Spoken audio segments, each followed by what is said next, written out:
What up, player? Welcome to the episode 17 of 30/30 Deal. In this program, you're gonna learn how to buy your first tax lien in the next 30 days. I'm Marcus Jacober, and on this episode, we're gonna talk about one of the number one mistakes that you probably gonna make, or I want you to avoid to making when you buy tax liens.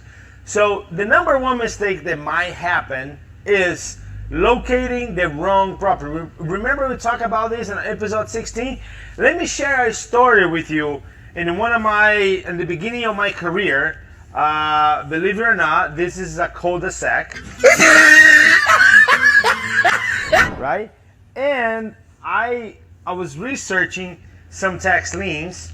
This is the street right here. And as you know, you have properties, you have houses, all around, so those are the lots, right? So number one rule that you have to abide when you buy tax lien, you always have let me see if I know how to draw some houses right here.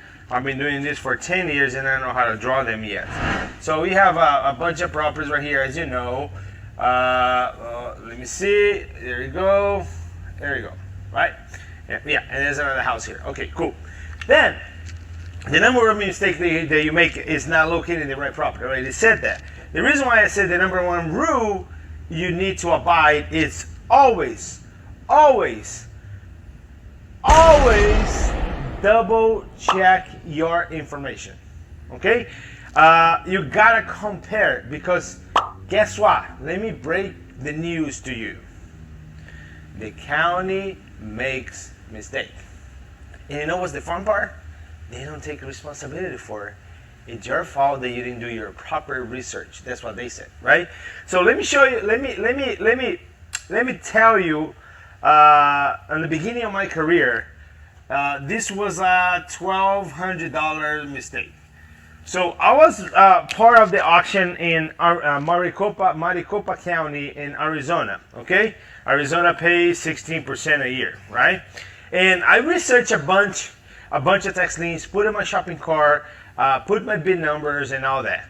And then I went to work, because you don't have to watch the auction all the time. You can just set your standards, your numbers, and your percentage, go to work, and when you come back, you know, the batches start closing automatically, and you know which one of those tax liens have you won or not, right? So that's what I did, and then I came back. I have separated about 10, I think it was like 20 tax liens in Maricopa County, and I realized that when I came back, I have won a $1,200 tax lien on this house right here, and I did the happy dance. I did the happy dance. I did the happy dance. I did the happy dance. That is the stupidest dance move I've ever seen. Who put you on the planet? And after I did a happy dance, a strange feeling took over my body. And I was like, wait a minute. Why in the world I lost all the other 19 tax liens and I only won the one for the nice and pretty house? I went back and redid my research. What I haven't realized is that throughout my research, when I look at the Google Maps send me through this nice and beautiful house.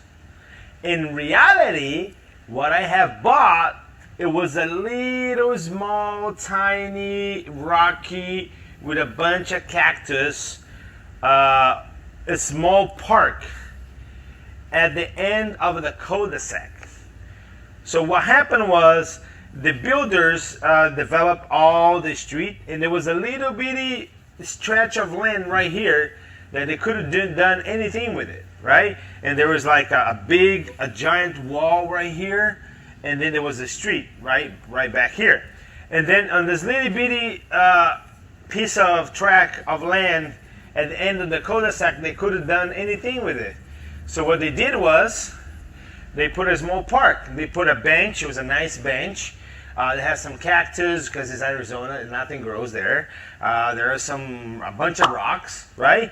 And there was this nice little stretch of land that I bought a tax lien for $1,200 for. Okay, so in that case, Mark, I lost my money. Not that I lost my money. There was a nice $1,200 tax deduction on my taxes, but because I failed to check the GIS map of the county and the Google map, I made a $1,200 mistake, and that's why you need to be careful. Make sure you locate the property correctly, because after you buy this, there's nothing that you can do. As a matter of fact, if your dream is to have a small park in Arizona, contact me, right? I still have that park. We can put your name on. I'm just teasing you. I don't have that park anymore. But if you ever want to have a park or have a street name after you, that's a bunch of, piss of shit tax liens out there that if you don't do the right research, you might gonna end up stuck to it. Okay? That's all we have for the episode number 17. I'm Marcus Jacober. I'll see you in the next episode. Don't believe me, just watch.